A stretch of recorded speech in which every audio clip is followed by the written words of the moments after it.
very much for stopping by the Digital Creator Daily. If you're new here, I'm Rob from Hey Summit, and this is the daily-ish show where I get to have some awesome conversations with brilliant people doing really interesting things. We talk about the creator mindset, staying authentic, assembling your toolkit, exploring different platforms, and a whole bunch more. It's a pretty relaxed show about and for creators, thought leaders, and independent entrepreneurs.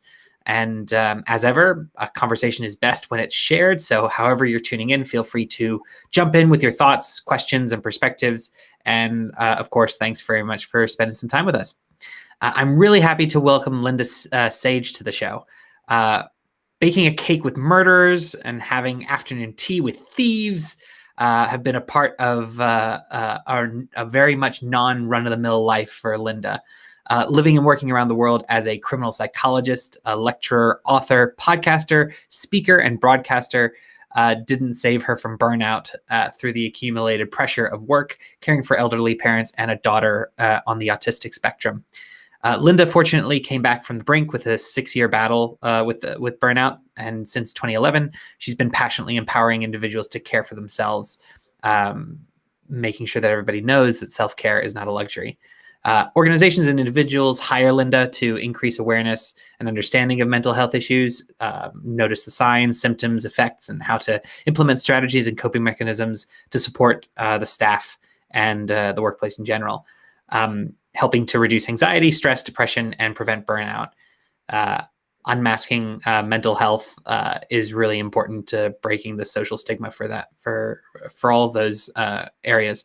Linda, thank you very much for taking a few minutes to chat with me today.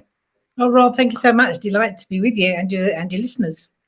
So I'd love to start with your story, especially though going from life as a criminal psychologist to deciding to work for yourself. How did that all come about? I think it's like many people that you get to a stage where you just can't do this anymore. And being a criminal psychologist, right, when I started, right back in the day, it was still thought of a bit like voodoo.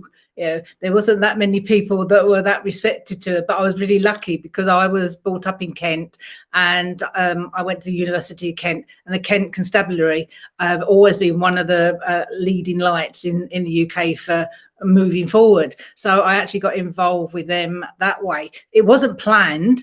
I was the first person in my family really to go to university. My dad had all these wonderful, great ideas about teacher, solicitor, and all these doctors.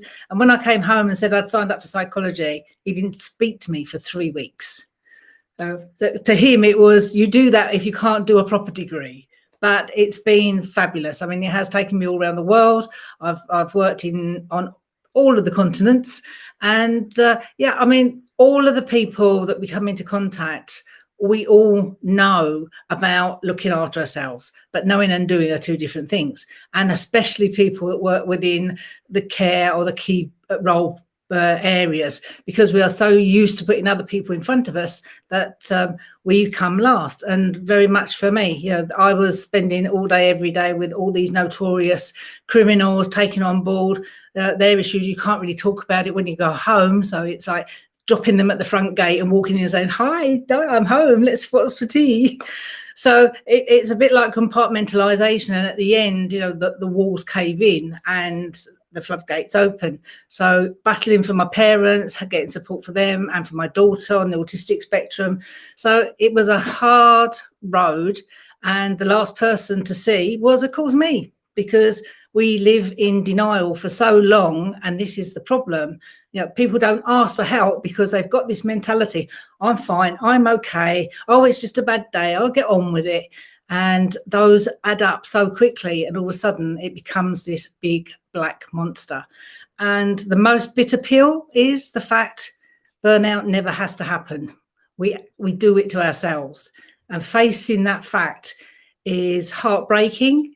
It's incredibly painful, and trying to come back out of it is really small steps. And once you start asking for help, it's surprising what is there and people around you to actually help you come through it. But that asking is a huge step. So I certainly get the sense that life was a real challenge at a certain point and it got to a breaking point. But how do you go from that to thinking, you know what, I'm actually going to start working for myself? Because other people might look at that same situation and say, if you're feeling really stressed, really burnt out, the last thing you want to do is start a business yourself or start doing something else. So what was going through your mindset that made you kind of make that leap to saying, let's shift gears here in terms of how I'm going to be working? I ran away, like so many people. I ran away. Yeah. I got to the point, of breaking point at work. I literally handed my notice in and walked out the next day because I just couldn't face it anymore. And I sold my house, and I literally ran away to Spain. And you know what it's like when on an aircraft, you can get on the aircraft in England and you've got a certain profession. And when you get off the other side, all of a sudden you're something completely different. So you can get on here doing a bit of DIY and you get off the other end and you're a master builder. Well, I got on here as a criminal psychologist and I got off the other side as a translator. So I spoke Spanish. My husband was Spanish, and he didn't speak English. So for him, it was going back home. But it was an idea, and I found a house that was my dream home, and I really thought I was going to come out of there in a box. And boy, was I very wrong. Nothing like that happened at all. So starting working for myself was undercover. I didn't have to talk about my past for years. There, nobody knew. Nobody knew I had letters behind my name. Nobody knew that I'd been a criminal psychologist. Nobody knew anything about me because I had just developed a complete new persona for the place that I was in. And so starting my business, because going over, finding employment there is very difficult, especially permanent if you're not a national. Yeah. So it started to evolve in that way. And once I'd started going through my journey and people saw the difference in me, they started asking me what I was doing. And I was starting to get ready to talk about what I did before. And to everybody's amazement, oh, where did this all come from? And so then it developed. So from there, I started working with the University of Alicante. I was working in quite a few of the hospitals with staff within that, some of the local police. And then I got a job in Saudi. So I was offered a place in Saudi for a 12-week contract, and I ended up staying 6.5 years. Wow. So, wow. So do you think that like that, I don't know, that that energy, because obviously it takes a lot of energy, both mental energy and physical energy, to start something, especially on your own. There's a lot of self-motivation that needs to be in place.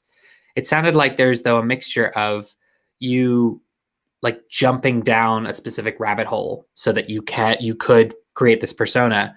But did you feel like, was it like, did it start off as therapeutic, or was there some other, had you always wanted to start your own business, or was it really just a reaction to, I want to get as far away from this other life as possible, and you just managed to figure out like, well, let me just try it on my own? Yeah. I mean, basically it was that. I just wanted to shut the door on that. Again, we're back to the denial. I didn't have to deal with it until it came back and really bit me in the bum. And then, of course, you at some point you do, because if you suppress something long enough, it's just going to explode out. Yeah. Mine was a photograph my daughter took, and I would, even when after she took it, and she put it on Facebook, and it went all around the world, and I was still angry with her 10 days later for this photograph. But it took me that time to realise I had done this to me. I didn't recognise the person in the photograph. I literally looked like a dead beached whale. I'd put on so much weight, that'd be my coping strategy, food. And because I'd given up caring for myself, I'd stopped looking in mirrors. Everything was just in denial mode. I didn't see what I had done to me until it smacked me in my face, and I could not ignore it anymore. And it was just like, that's when the dam broke and the healing could start. But I always say it's a bit like, you're there with opening a safe. So every little thing that helps you click that bit of safe, but as soon as you get it open, you've got an onion. And then you've got to start peeling back the layers, because you've got to get to the root of the hurt to them to start being able to heal and being able to do that. And I don't think I started it intentionally to heal, but the process has certainly been part of my healing process. And it didn't come to conclusion until 2017, because that was when I went back into prison again. And even though it had been all those years later, and I thought that I've done my healing and I'd got my scars and I've sorted things out, the day I walked back into the prison, I still had like the heart palpitations and the sticky palms and the nervousness in my stomach, even after all that time. So sometimes you don't realize that you're still dealing with things quite a long way down the line, but it takes time and facing up to it, going through it and sorting it, because hiding from it, it's just never going to go away. Yeah. And it just doesn't seem like, I mean, you characterize it initially as like wanting to run away, and I know that you didn't start off with doing this initially, but your whole business is now facing that in the face, and so I think that it's not only coming full circle, but you have literally made the thing that you're running away from, or the mentality that you were going through while you were running away, your core business. And so that's quite it seems a little bit more than just meeting it head on. It's literally making it a core part of you and making it into a business, which is unusual, I guess. I think, when you're doing it yourself, it's like everybody else. You can look at somebody else's life and think, oh, that's really difficult, being really brave. But the person going through it doesn't see it that way, because that's just the way life is. I still had 2 elderly parents to care for. I still had my daughter to care for. I still had to keep a roof over my head. So it wasn't a question that I could go and just lay by the pool. Exactly. It was a question that things still had to keep moving, but I did realize that I wanted to do things that I enjoyed doing. I'm not saying that I didn't enjoy the criminal psychology, because I do. And it still doesn't feel like I've worked many days in my whole life, to be honest. But again, it was about going away from that responsibility of others. When I was doing the translating, and when I was doing things like this, I could walk in, do the job, get paid, walk out. Thank you very much. Yeah. And I could keep a nice distance between the two and keep a balance. Whereas when you're working with such great demands emotionally every single day, it's hard to no matter how good you are at your boundaries, you actually start building those boundaries up, and they start keeping you in rather than keeping other people out. Yeah. So it gets quite hard to actually feel any emotions. And COVID for me really hasn't been that hard, because I actually lost my mum just 6 months after we went back to Spain. I lost my dad and my husband within 10 days of each other, less than 2 years later. So dealing with my burnout and still dealing with other things in life, and the business initially just took on a life of its own, because people were seeing what I was doing for me, and they were saying, well, how are you doing this? Or, can you help me do this? And that's how it sort of started. So I must admit, I was very lucky in the respect that although I had a business, I really didn't have to work at a business, because it built up its own momentum. And even my invitation to Saudi was through some work I was doing online for a guy in India. So the invitation was there. So I didn't really have to build a business until COVID hit, because between 2017, when I came back to the UK, and when COVID hit 2020, I had built up like 4 or 5 international conferences a year, and doing some training around them. The NHS and the prison service are always going to be here. They're never going to go anywhere. So my basic day-to-day bread and butter work was there. So I had a business, I had a company registered, I had an accountant, but I didn't have to have any other business, because I didn't need anything else. Everything else just fell into place. So when COVID hit, this was when it was like, oh, dear. Yeah, I've never done any marketing. I'd never done any sales. I'd never done any social media. I'd never done anything. So it was really a case of going back and saying, right, I really need to learn about this, and I need to get it into perspective of being able to work through it. So doing that on your own is really difficult. So I hitched up to a course, and it started off a very, very short 5-day thing that then led on to another. And I've been doing that a year, literally now. I'm just finishing now.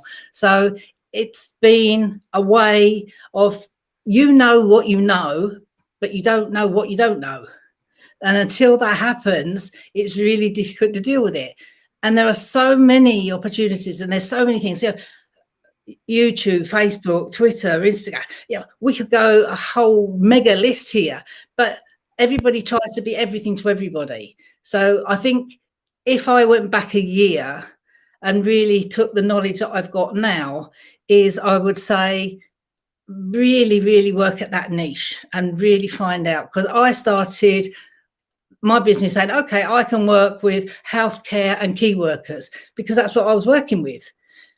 But over this year, I then realised that although they all have issues with burnout, they all have issues with being overwhelmed and demoralised, but their needs are actually different. So then finding, like, the band 5 nurses aren't new to nursing, but they're given a lot more responsibility than they're actually paid for, or often they're trained for. So their overwhelm is different to the lower band nurses that are new to it and still coping with getting into it.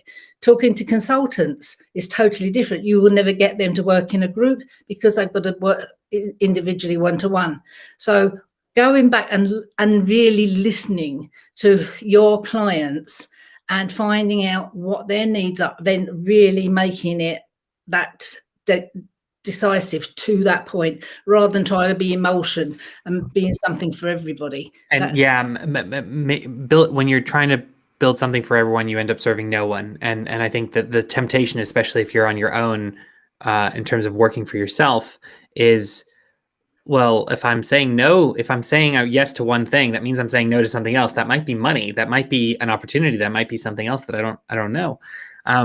And you kind of touched on this, but like it can certainly be a very lonely and isolating experience. And so I guess, so you talked a bit about this course, but I am also curious, like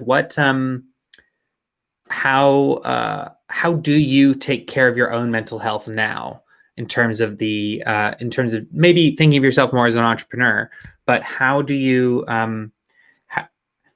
view burnout for yourself now, and in terms of whether it's building up resilience or building up tactics? I guess a combination of, like, through your own experience as an entrepreneur, but also through your expertise and what it is that you tell other people. Yeah. I mean, through COVID, I've been lucky in the respect that I've carried on working, because I've been broadcasting with the radio. The prison obviously doesn't close. There's been work there, and I've been running mental health support groups online and offline, because even though with COVID being everything shut down, mental health support was open. A lot of the time it was a problem trying to get people to the groups, but they were allowed to run. So basically I have worked in that, albeit a lot of it's been voluntary, because it's just about giving back to people that need this as well.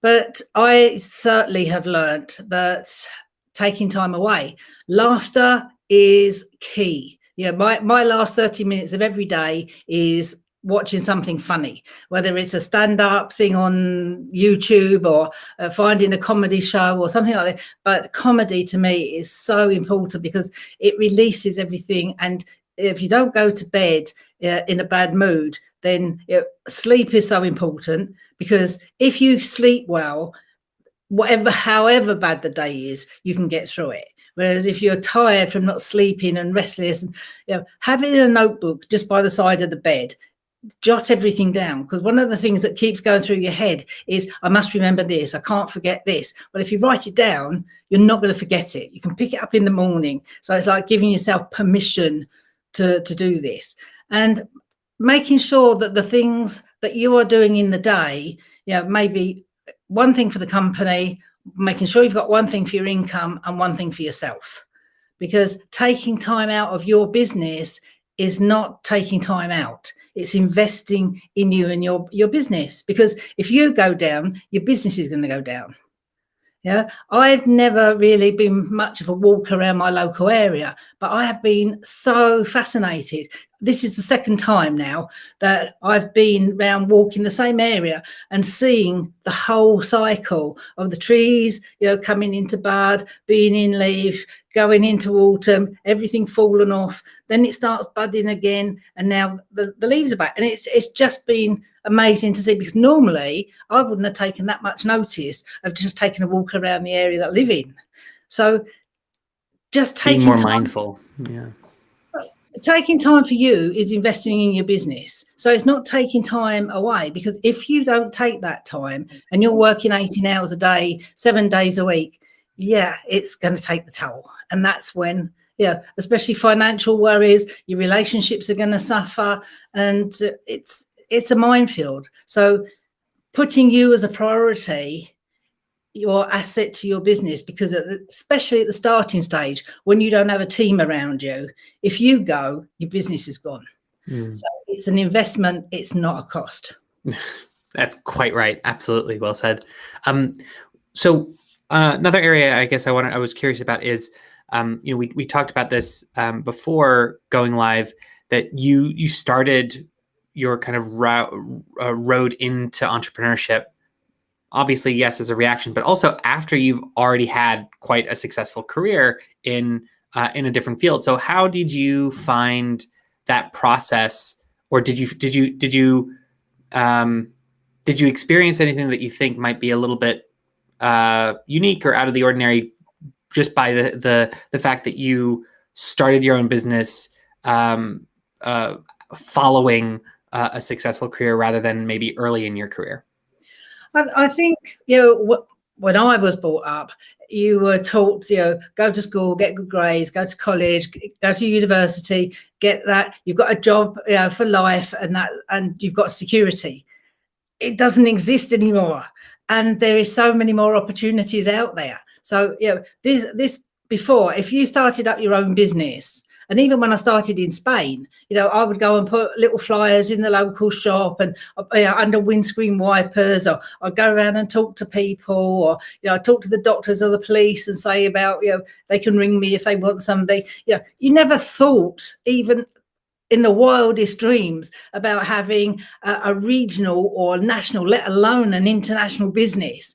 And now, with a keyboard, it's like, well, I've got clients in all points of the world now, and I'm still in my living room. I mean, this morning I was on a networking in Dubai, and then this afternoon I was in Argentina, and it's just like, wow, a bit like Doctor Who's machine. You can whiz around everywhere and just land. But now, with the dedication and with the amount of time that you put in, you can have a fantastic business. But surrounding yourself with the people that are doing are further along the path where you are, because it's very easy to get involved with people that are just starting out and around you, and you're taking on board all of what they're saying. So it's a bit like, buying a house and asking a shoe shop, what do you think about this and what support would you give me? Whereas if you really wanted to know about that, go to the people that are well up the link. And the wonderful thing from the entrepreneurship rather than the corporate side is the fact that people are really generous. They will talk to you. If you're getting on places like Clubhouse, especially, you can be talking. I mean, the other day I was speaking to Kenneth Cole, a worldwide designer that never in my life would I get, and Harvard University dons, and you just wouldn't have access to these sort of people. So you can find great contacts and always reach up, because they are always willing to help. And again, you've got the cycle that you can always pay forward at the same time, but don't be held back.